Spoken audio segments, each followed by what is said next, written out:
ang kwento ng babaeng nangangalang Lady Ki, isang babaeng ipinanganak sa Goryeo na kalaunan ay naging empress ng Imperyong Yuan. Kilala siya sa pangalang Empress Ki, isa sa mga pinaka-controversial at pinakamakapangyarihang babae sa kasaysayan ng Silangang Asya.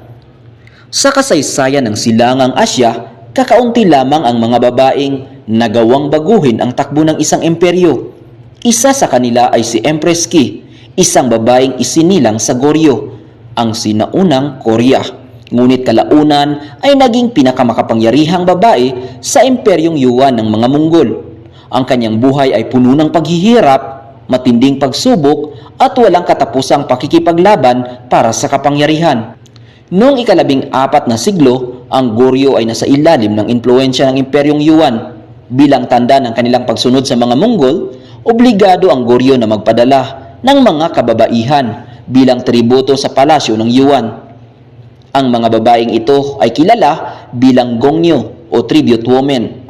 Isa sa mga kabataang babaeng ipinadala ay si Lady Ki. Hindi siya ipinanganak bilang prinsesa o maharlika. Sa halip, isa lamang siyang anak ng isang pamilyang may katamtamang katayuan.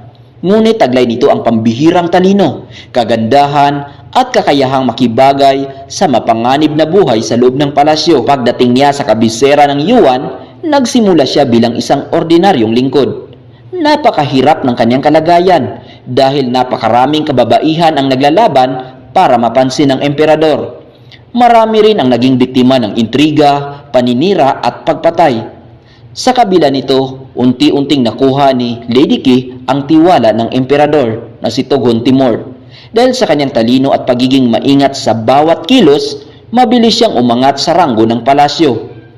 Habang lumalalim ang kanilang samahan, naging isa siya sa pinakamahalagang babae sa buhay ng emperador.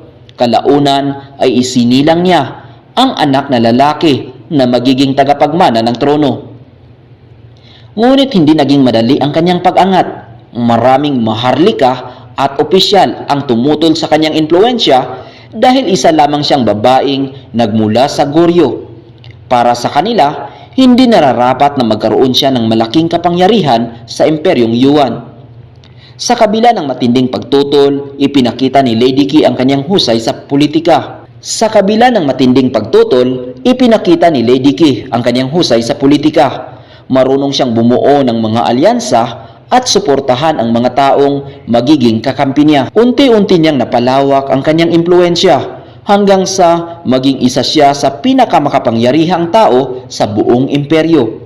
Nung bandang huli, kinilala siya bilang empress. Isa itong napakalaking tagumpay dahil bihirang mangyari ng isang babaeng ipinadala lamang bilang tribute ay maging opisyal na emperatris ng pinakamalawak na imperyo sa Asya noong panahong iyon. Ngunit habang lumalaki ang kanyang kapangyarihan, nagsimula namang humina ang Imperyong Yuan. Dumami ang mga rebelyon, lumala ang krisis sa ekonomiya, at unti-unting nawala ng kontrol ang pamahalaan sa iba't ibang lalawigan. Noong taong 1368, bumagsak ang Yuan Dynasty matapos maagaw ng Ming Dynasty ang kabisera. Napilitang umatras ang emperador at ang kanyang pamilya patungong Mongolia. Hanggang ngayon, hindi pa rin ganap na malinaw ang naging wakas ni Empress Ki. May mga tala na nagsasabing namuhay siya kasama ang natitirang pamilya ng Yuan sa Mongolia, habang may iba namang nagsasabing hindi na itala ng maayos ang kanyang huling taon. Sa kabila nito, nanatili siyang isa sa pinakakilalang babae sa kasaysayan ng Korea at China. Mula sa pagiging isang tribute woman, nagawa niyang marating ang pinakamataas na posisyon sa isa sa pinakamakapangyarihang imperyo sa mundo. Dahil sa kakaibang buhay ni Lady Ki o ni Empress Ki, naging inspirasyon siya ng maraming aklat, dokumentaryo at ng sikat na Korean drama na Empress Ki.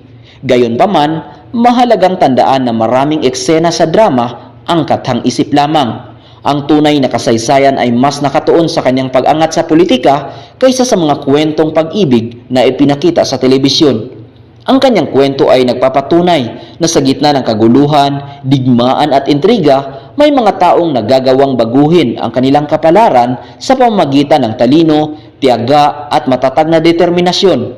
At hanggang ngayon, ang pangalan ni Empress Qi ay nananatiling simbolo ng kapangyarihan, ambisyon at isa sa mga pinakakamanghamanghang babae sa kasaysayan ng Asya.